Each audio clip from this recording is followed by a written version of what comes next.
vais faire une intervention sur le panafricanisme et l'actualité africaine, parce que malgré tout ce qu'on a dit sur les personnages, nous sommes une organisation politique, donc nous allons apporter notre regard sur l'actualité en cours aujourd'hui. Je vais donc rapidement faire 3 parties, mais je vais aller vite, puisque le temps nous est compté maintenant. Je vais essayer de prendre l'année 2016, l'année des présidentielles. Ensuite, je prendrai le cas du Biafra, peut-être que les gens ont oublié, ça fait 50 ans qu'il y a eu la sécession du Biafra, qui était un cas d'école, je pense, pour beaucoup. Et puis on verra les solutions, mais bon, évidemment, je pense que le temps sera très très long. Alors, rapidement sur l'année 2016. L'année 2016 a été proclamée comme l'année des présidentielles. L'Afrique est habituée, depuis les années 60, à chaque fois on annonce par la presse internationale l'année des colonels, l'année du continent, l'Afrique émergente, l'autosuffisance alimentaire. Tout c'est comme si le développement du continent africain pouvait se faire de façon magique. Hein. Aujourd'hui, c'est le mot émergence. Si vous allumez une télévision africaine, on les appelle des émergents. En fait, l'émergence, c'est une apparition soudaine. C'est ce que ça veut dire en français. Bon, ça veut dire que l'Afrique va se développer de façon soudaine. Voilà. 4 siècles d'esclavage, ou combien de siècles d'esclavage, 1 siècle de colonisation, un néocolonialisme rampant, on dit que vous allez vous développer de façon soudaine. C'est extraordinaire. Et tout le monde se dit émergent. Les Africains disent je suis émergent. Donc, en 2016, déjà, on nous a aussi fait le coup. Hein, 2016, l'année des présidentielles. Alors, effectivement, si vous regardez cette carte en 2016, ces présidentielles concernaient à peu près 16 pays. Et tous ces pays étaient les pays de l'Afrique subsaharienne. L'Afrique subsaharienne compte à peu près 48 pays. Donc plus d'un tiers des pays africains devaient passer les présidentielles la même année. Alors, les présidentielles, c'est quelque chose d'important. Pour un pays, quand il y a une élection présidentielle, c'est le moment le plus important de la vie d'une nation, où on s'interroge, on réévalue, on remobilise les jeunes, on remobilise toute la nation pour poser des nouveaux caps, et ainsi de suite. À plus forte raison, il s'agit de 16 pays dans un sous-continent, 16 pays qui ont l'élection présidentielle la même année. Nous sommes en 2017. Qui se souvient d'une élection présidentielle africaine? Un an à peine, même pas. Qui s'en souvient? Ça veut dire qu'on a vidé la politique de tout en Afrique. On a vidé la politique de tout. On va essayer de les parcourir aujourd'hui, entre 2016 et 2017, de ce qu'il en est. J'ai un petit tableau rapidement de ces 16 pays. Donc, si vous prenez le premier pays, c'était le Cap-Vert. Il y a eu donc une réélection du président Carlos Fonseca, le 16 octobre 2016. Je ne sais pas si les Cap-Verdiens savent que leur pays a un nouvel horizon et que dans 5 ans, je ne sais pas ce qui va se passer. Je ne suis pas sûr. Il y a beaucoup d'Africains d'ailleurs qui ne s'en souviennent pas. Hein, qu'il y a eu une réélection au Cap-Vert. Au Bénin, il y a eu un nouveau président qui s'appelle Patrice Talon. Depuis le 10 mars, il a été élu. Un commerçant industriel qui est devenu chef d'État, qui se caractérise par des déclarations assez contradictoires. Tantôt il demande le retour des biens culturels, le même dit qu'il est pour le franc CFA. On se demande bien s'il y a quelque chose qui va. On peut être pour la souveraineté culturelle, mais non pas pour la souveraineté économique. Bon, comme les panafricanistes ne veulent plus faire la politique, à chaque fois qu'il y a un dictateur africain qui fait une déclaration, de façon émotionnelle, c'est un bon président. Et le lendemain, quand ils apprennent qu'il est contre le franc CFA, il est pour le franc CFA. Ah, mais non, mais voilà. Faites la politique, les panafricanistes. On ne fait pas la politique par procuration. C'est aux panafricanistes de faire ces changements-là. 3e pays, l'Ouganda. Yoweri Museveni, il a été élu au premier tour le 18 février. Je rappelle juste qu'il a fait 31 ans au pouvoir, depuis 1986. 31 ans au pouvoir. Ça veut dire que les gens ne s'attendent même plus à rien. C'est comme d'habitude, c'est normal. Ça continue. L'Ouganda, donc, a fait sa réélection. Le Tchad a eu aussi une réélection le 10 avril de Idriss Déby Itno, qui, je rappelle, a fait 17 années au pouvoir aussi. D'accord. Djibouti, il y a eu le président Ismaël Omar Guelleh. Lui, c'est sa 18e. Donc, si tout va bien, pourquoi on fait les élections d'ailleurs, hein, Sao Tomé et Principe, là-bas, on le présente comme un pays, un modèle démocratique. Modèle démocratique où le président sortant n'a pas pu se faire. Il s'est présenté d'ailleurs, il s'est présenté, sauf que c'est lui qui avait l'administration du pays. Au moment des élections, il va au premier tour, il conteste l'élection.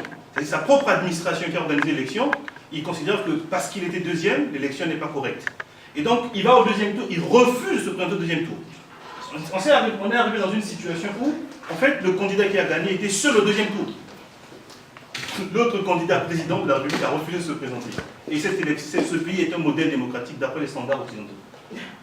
Vous avez la Centrafrique, où vous avez Faustin Archange Touadéra, qui est au pouvoir, qui était le Premier ministre de Bozizé, qui a été donc élu en février 2016.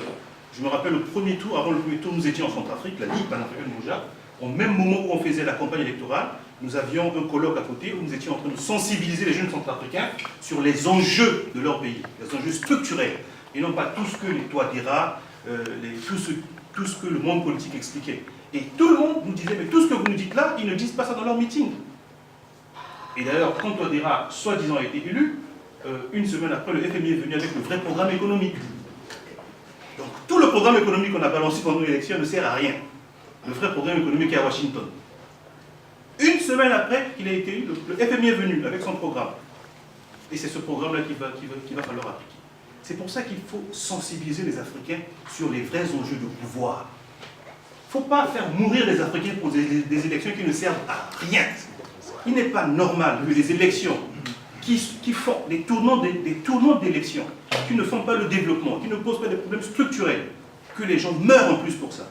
Ça, c'est criminel. Touadéra est aujourd'hui président, il court derrière la communauté internationale pour demander de l'argent. Donc son programme n'était même pas financé. Le Gabon. Bon, le Gabon, il y a un candidat qui a été réélu, gravement contesté. La bonne nouvelle, c'est que les Gabonais du monde entier sont devenus des résistants. Et il faut les accompagner. Il faut les accompagner. Il faut accompagner les Gabonais. Moi, je suis invité souvent par les Gabonais, les frères du Gabon, pour aller faire des conférences avec eux, pour expliquer les enjeux politiques. Et malheureusement, il y a eu cette reconduction de ce président, mais la bonne nouvelle, c'est que les Gabonais sont de plus en plus résistants. Et c'est tant mieux pour ça. Si tous les pays africains devaient avoir des militants comme c'est bien. Vous avez la Zambie, Edgar Lungu a été réélu, il y a eu un président qui est décédé, je n'ai pas fini son mandat, et lui, il a continué donc son mandat, et puis il a été réélu. On a le cas des Comores. Bon, les Comores, ils ont une constitution particulière, c'est-à-dire que le pouvoir est tournant selon les régions, en fait. Donc le président sortant ne peut pas se représenter, et donc c'est l'ancien colonel Azali Assoumani qui a été élu, donc d'une autre région, le 10 avril 2016. Bon, c'est toujours... vous avez le Niger où Mahamadou Issoufou a été donc réélu lui aussi le 20 mars 2016. C'est curieux, son opposant était en prison, il était comme candidat à l'élection, donc il a fait campagne contre quelqu'un qui était en prison. Alors, avant l'élection, on lui demande de l'élargir, il refuse. Une fois qu'il a été élu, il dit maintenant je peux l'élargir. La RD Congo, vous avez donc Joseph Kabila, qui normalement a épuisé tous les mandats. Le 20 décembre 2016, j'étais à Brazzaville, juste à côté de Kinshasa. Il y a eu des émeutes là-bas. Ils ont signé un accord grâce à l'église qui a aidé en fait, la classe politique à signer un accord pour une co-gestion d'une période transitoire qui fait que Joseph Kabila ne se représentera pas. Or, depuis, il y a eu la mort de Tshisekedi. Donc il y a eu une nouvelle donne qui s'est encore... Voilà. Donc ce pays, c'est compliqué. Le Ghana, le président John Dramani Mahama a été battu par le président actuel, Akufo-Addo, qui est le fils d'un ancien président, d'ailleurs, d'un ancien président. Le Ghana est présenté comme un pays modèle démocratique, mais le Ghana, c'est le meilleur exemple du FMI de la Banque mondiale. Et ça, on ne dénonce jamais ça. Il faut aussi regarder la question du Ghana avec combien d'alternances déjà depuis, le développement n'est pas toujours au rendez-vous. Mais le jour où le Ghana va se comporter d'une certaine manière, ça deviendra l'enfant à bannir absolument par la communauté internationale. Il faut suivre ça de très près. Le Congo-Brazzaville, bon, je rappelle juste que entre ces deux mandats, ça fait 33 ans maintenant, en tout, au pouvoir. Une fois qu'il a été élu, il a jeté ses adversaires en prison. L'un de ses adversaires, au général Jean-Marie Michel Mokoko, qui d'ailleurs était son collaborateur par le passé, qui est présenté comme gagnant de cette élection, il l'a mis en prison aujourd'hui. La Guinée équatoriale avec Teodoro Obiang-Nguema, on rappelle juste qu'il a fait juste 38 ans au pouvoir, juste 38 ans. c'est pas beaucoup, je pense. La Gambie avec Yahya Jammeh, tout le monde a vu un peu les épisodes. Voilà l'année des présidentielles. Et la fameuse presse internationale, elle les a déjà oubliés. Dans 5 ans, ils vont nous sortir encore un autre événement extraordinaire qui va soi-disant accélérer le développement de la. Tout ça, c'est pour nous distraire. Tant que ces éléments-là d'élection ne posent pas les problèmes de souveraineté, la démocratie ne sert strictement à rien. Dire aux populations qu'il faut aller voter tout le temps, sans que le vote ne serve à le développer, en fait, c'est une démocratie illusoire. Une démocratie sans souveraineté est une illusion, grave illusion. Parce que finalement, les gens se battent pour quoi? Ils se battent pour que la même élite comprador tourne autour du pouvoir, fasse le tour du pouvoir, et ce sont les populations qui les accompagnent pour leur donner des légitimités, d'ailleurs qui n'existent pas. Le cas le plus simple, le cas du Congo-Brazzaville, l'opposition qui s'opposait au président était sur le point de mettre des gens dans la rue pour contester, parce qu'avant cette élection, il y avait un débat sur la Constitution qui a été changée, ainsi de suite. Ils ont pris une journée qui était une journée décisive, les populations attendaient pour aller marcher, soi-disant sur le palais. La veille, M. Hollande a fait, au détour d'une interview, dire simplement qu'il reconnaissait au président Denis Sassou Nguesso le fait d'organiser ce référendum. L'opposition Congo-Brazzaville s'est tue. À cause d'une phrase. Ça veut dire que nous sommes arrivés dans une situation où et les oppositions et les pouvoirs, ils ont les mêmes parrains. Tout le monde se bat pour être le meilleur agent possible, et de la France et de l'Angleterre, et ainsi de suite. On va aller comme ça jusqu'où? L'opposant qui on veut qu'on voudrait de très près, c'est souvent celui qui a à ce moment-là les portes ouvertes, soit au Quai d'Orsay, soit au ministère de la Défense. C'est ça. Vous êtes en train de combattre une dictature. La vie de M. Hollande, au cours d'une conférence de presse, va complètement arrêter le processus. Je suis sûr que si c'était le président du Pérou, ça n'aurait pas eu d'impact. Ça suppose que le pouvoir est à Paris. Il ne faut pas qu'on nous trompe. Si la simple phrase de M. Hollande a consisté à arrêter ce processus, ça veut dire qu'il n'y a pas de pouvoir. Ni dans ces dictatures, ni dans ces oppositions. Il est fondamental qu'on ne trompe pas les populations. Donc ça, c'était les éléments des présidentielles, mais je vais profiter de cette occasion pour rappeler quelque chose qui a un lien avec le panafricanisme, c'est le Biafra. Le Biafra, le conflit qui a été déclenché le 30 mai avec la proclamation d'indépendance, 67, par le colonel Ojukwu. Il est important de revenir sur le Biafra, parce que le Biafra est un cas d'école. Chaque pays africain a son Biafra, en fait. C'est un cas d'école. Parce que le Biafra a causé 1 million de morts en 3 ans. 1 million de morts. Ça, ce sont des gens qui se sont affrontés. Sans compter la famine qui a été organisée autour. Et le Biafra a fait d'ailleurs éclore ce qu'on appelle aujourd'hui la géopolitique humanitaire.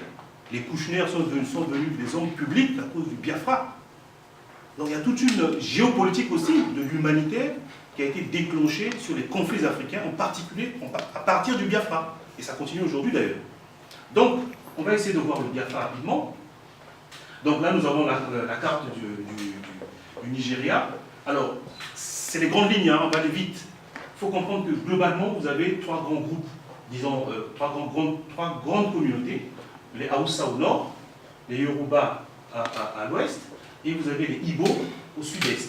Alors, rappelons qu'il y a 250 communautés, je dis communautés parce que je n'ai pas envie de dire ethnie, il y a 250 ethnies au Nigeria, et il y a 3 grands groupes qui dominent en fait l'ensemble du pays, qui sont donc les Haoussa, les Yoruba et les Igbo. La situation du Nigeria est particulière.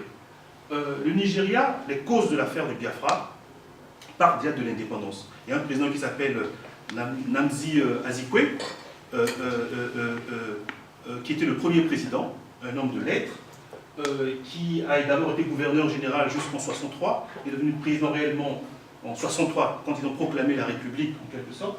Il était donc Igbo, hein, je reviens un peu sur la carte, il était Igbo.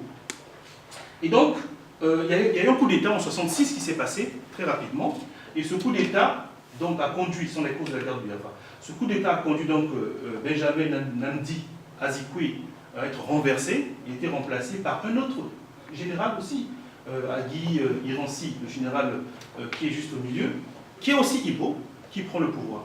Il se trouve que durant ce coup d'État de 66, janvier à peu près 66, durant ce coup d'État, il y a eu beaucoup de morts.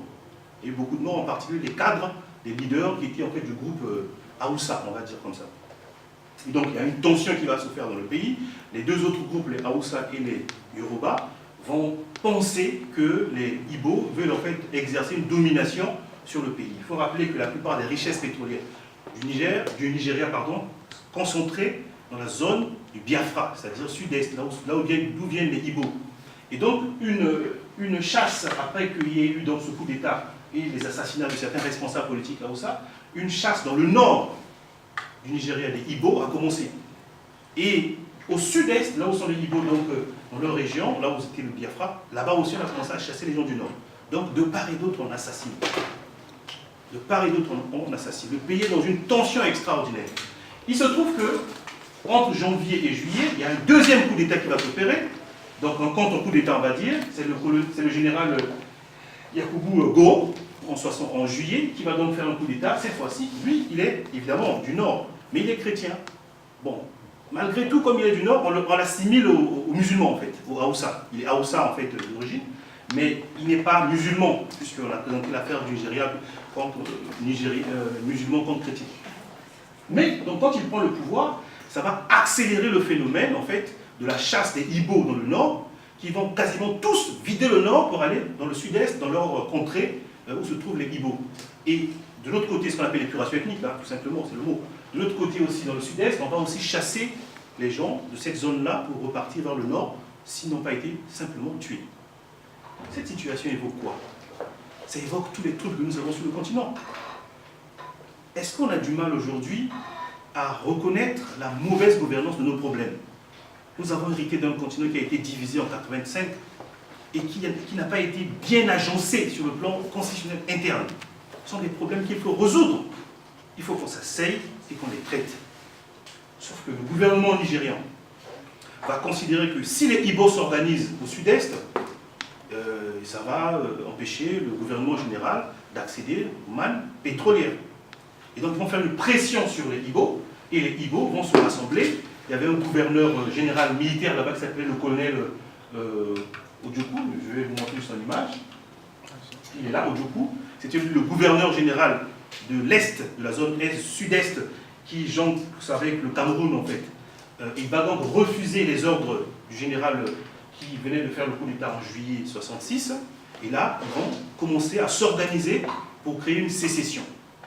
Donc le Nigeria est au comble, en tout cas, de la guerre civile. Le 30 mai, finalement, donc c'est ce que j'appelle le casus belli, le 30 mai, finalement, ce sont les mouvements de population hein, du nord au sud, dans tout le pays. Tout ça. Donc au départ, il n'y a pas des Ibo qui sont persécutés seuls, les Ibo aussi tuent, les gens du nord aussi tuent. C'est une guerre civile au départ, un problème purement africain que nous devons traiter et résoudre de façon responsable.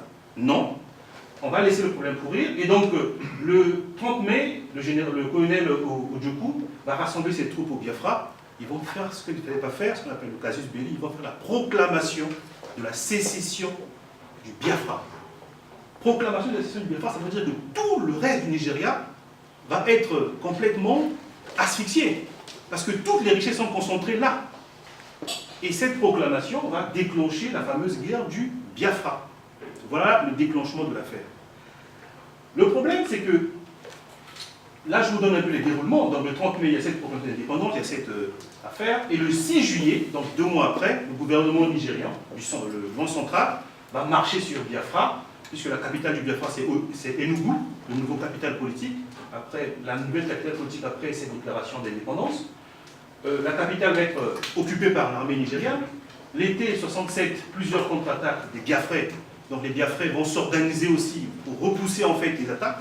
Donc nous sommes en 67, parce que la guerre a fini en 70, 67 dans cette situation de crise et d'affrontement. Le 24 mai 68, la prise du port Harcourt, quand l'armée nigérienne va prendre le port Harcourt, et là, ils vont asphyxier carrément les poches de résistance des Biafrais. Et le 25 janvier 70, l'armée nigériane va complètement prendre le contrôle de l'affaire. Le colonel Ojukwu va fuir au Côte d'Ivoire, et ainsi de suite. Bon, ça ce sont les faits. Mais qu'est-ce qui se passe? Il y a une géopolitique autour du Biafra. autour du Biafra, la géopolitique internationale va se faire à ce moment-là. Nos faiblesses internes donnent toujours la possibilité aux puissances internationales pour pouvoir. Alors, le Nigeria, le gouvernement nigérien, est soutenu par la France. Je mets en parenthèse Quai d'Orsay. La même France envoie par la cellule de l'Élysée, par Jacques Foccart, des armes au Biafra. Nous voilà avec des problèmes de gouvernance simples, banals. Ce problème à régler, comme dans toute société. Nous ouvrons la porte aux impérialistes pour venir faire leur marché. Donc la France vend des armes, donc fait de l'argent sur le malheur qui se crée là. Qui est responsable? C'est notre inconséquence. Comment entre Biafra et les autres ne peuvent pas s'asseoir pour parler? Nous avons des conflits, nous oublions que nous avons affaire à des anciennes puissances coloniales qui n'ont pas abandonné leur velléité de domination. Ils le disent tout le temps. Mais nous, alors, donc des Biafrais, évidemment, ils ont des raisons de se révolter. Mais les autres, naturellement, puisque c'est un conflit. Il faut savoir quelle est la vraie raison autour de tout ça. Mais non, on va prendre les mêmes impérialistes pour nous armer contre les autres. Du côté de l'armée nigérienne toujours, vous avez le Royaume-Uni. Je rappelle qu'à ce moment-là, le Royaume-Uni dépend 10% de sa production, de sa consommation en énergie, vient du Nigeria. Ils n'ont pas le choix. Ils vont armer le gouvernement nigérien. Les États-Unis vont faire de même, puisque c'est à l'époque la même géopolitique avec l'Angleterre. La Belgique, les Pays-Bas, tous vont faire les affaires. Vous voyez, Pays-Bas soutient le gouvernement nigérien, les Biafrais aussi. En fait, pour eux, ce sont les affaires. Ils vendent des armes. Ils vendent des armes. Ils se nourrissent de la bête que nous sommes. Et donc, cette affaire du Biafra, vous avez vu à peu près. Alors, les Biafrais vont même prendre l'appui chez les Sud-Africains. L'apartheid. On dit que nous sommes, comment on appelle ça, opprimés par nos frères, les Haoussa et les Yoruba, avoir le contrôle de l'armée africaine. C'est une armée fédérale. Personne n'a le monopole de... Donc du coup, s'il y a des problèmes, on peut les résoudre beaucoup plus simplement. Ils avaient refusé ce schéma, et ce schéma les a poursuivis. Je rappelle qu'ils ont après signé ce qu'on appelle l'intangibilité des frontières. Donc ils ont marqué dans le marbre la conférence de Berlin de 85, que les États africains, les territoires que nous avons hérités, sont intangibles. On doit les respecter. Immuables. D'accord, immuables. Sauf qu'en interne, il y a aussi une géopolitique. Puisque le Nigeria qui était censé garder ce territoire, à l'intérieur, il y a des problèmes. Et dans tous les États africains, il y a une géopolitique interne. Tout le monde le sait. Et donc, vous avez donc, évidemment l'URSS, vous voyez, l'URSS, qui idéologiquement sont au monde de la guerre froide, quand les deux se retrouvent du côté du Nigeria. De l'État nigérien. C'est à nous de réfléchir aussi. Nous avons acquis l'idée qu'on ne peut pas bousculer la géopolitique internationale. Si nous regardons de près, la France est divisée en interne. Il y a le Quai d'Orsay qui est le principal. La France est, je crois, le 5e fournisseur du Nigeria. Donc le Quai d'Orsay défend cette position. Mais la cellule africaine de l'Élysée avec Foccart, ils disent non. Nous devons fragiliser le Nigeria, c'est un gros voisin, par rapport à notre zone d'influence, il faut le fragiliser. Je rappelle qu'en arrière-fond, il y a l'affaire, le complexe de Fashoda, où l'Angleterre avait mis en échec sur le Soudan, ce qu'on appelle aujourd'hui le Sud-Soudan. La France voulait prendre le Sud-Soudan, juste à côté de la Centrafrique. Les Anglais les avaient battus à plat de couture, là. Il a fallu avoir une guerre. Ce complexe de Fashoda a toujours traîné dans la tête des Français. Donc ils ont voulu affaiblir l'Angleterre aussi à ce niveau-là. Ce n'est pas notre problème. Mais on donne la possibilité à cette puissance de s'appuyer sur nous pour faire ce désordre. Je poursuis rapidement, on va finir. Cette affaire du Biafra va aussi diviser les Africains. Va diviser les Africains. Et chacun pour ses propres raisons. Du côté de l'armée, du côté de l'État nigérien, vous avez le Niger avec Amadou Djori, mais lui c'était normal parce que c'est le voisin le plus proche du côté Haoussa. Il ne faut pas faire autrement. Donc c'est lui qui tracte en fait toutes les armes qui viennent de l'Italie et autres et tout de la Belgique pour passer vers le gouvernement nigérien. L'Égypte, tantôt c'est des raisons de l'islam, parce que le nord nigérien est un nord musulman, Tantôt, c'est des raisons, chacun a ses raisons. C'est un désordre, une cacophonie diplomatique sur un continent qui ne sait pas s'asseoir et régler ses problèmes. La Libye, c'est pareil, le Soudan, c'est pareil, même la Guinée de Sékou Touré va soutenir. D'accord? L'Algérie va aussi soutenir, au nom, soi-disant, de la lutte contre l'impérialisme. Du côté du Biafra, vous avez la Côte d'Ivoire et le Gabon, qui sont les pays par lesquels la France passe, en fait, pour faire rentrer les armes, du côté Biafra. Et vous faites Boigny va dire, oui, je suis contre, parce que les gens du Biafra sont des chrétiens et les autres sont des musulmans. Mais enfin, vous faites Boigny. Voilà. Bon. Donc, le Gabon, c'est pareil. La Zambie et la Tanzanie vont trouver d'autres raisons. Nyerere va considérer qu'il y a un progressisme du côté du Biafra, parce que le fait que le gouvernement nigérien ait fait un blocus et qu'il y ait eu des morts, c'est pas normal. C'est peut-être défendable. Mais ça montre la cacophonie sur un problème sur lequel, si on avait pris des bonnes positions à l'époque, en 63 à 10, on les aurait résolus beaucoup plus simplement. Je rappelle que le Biafra a annoncé le Rwanda, le Biafra a annoncé les guerres en Côte d'Ivoire, le Biafra a annoncé les guerres du Congo. Chacun en son Biafra. Et si on avait bien réglé l'affaire du Biafra, nous aurions tiré les bonnes leçons pour éviter tous ces problèmes qui viennent par la suite. Je finis juste en disant, il faut tirer des leçons de tout ça. Quelles leçons à tirer? Il faut qu'on admette que nous, en tant que société, nous sommes exposés aux inévitables contradictions et conflits, et c'est normal. C'est normal, dans une famille, il y a des problèmes, comme une fois dans un État. Donc ces affaires dont nous connaissons, ce n'est pas des choses insolubles. Les sociétés africaines ont toujours résolu ces problèmes-là. Comment se fait-il qu'à chaque crise, ça devient la déflagration, comme si on était incapable de résoudre le moindre problème, pour faire appel aux impérialistes? Je note encore que la difficulté n'est pas d'enrayer ces conflits, mais d'avoir suffisamment confiance en nous à chaque fois que nous avons ces problèmes pour les résoudre. Et nous devons écarter par principe, dans le cadre de la résolution de nos contradictions, toutes les anciennes puissances coloniales qui n'ont pas abandonné les velléités de domination. On ne veut pas. Il y a beaucoup de pays dans le monde. Pourquoi pas aller chercher? Je reviens encore sur le Pérou. On n'a pas de passé colonial avec le Pérou. Pourquoi pas aller chercher le Pérou pour faire la médiation entre nous? On repart toujours vers les mêmes puissances coloniales. Même des gens les plus avisés. Le président Gbagbo était venu en France, à Marcoussis. Après, il a pleuré toujours Marcoussis. Mais pourquoi il est parti à Marcoussis? Pourquoi?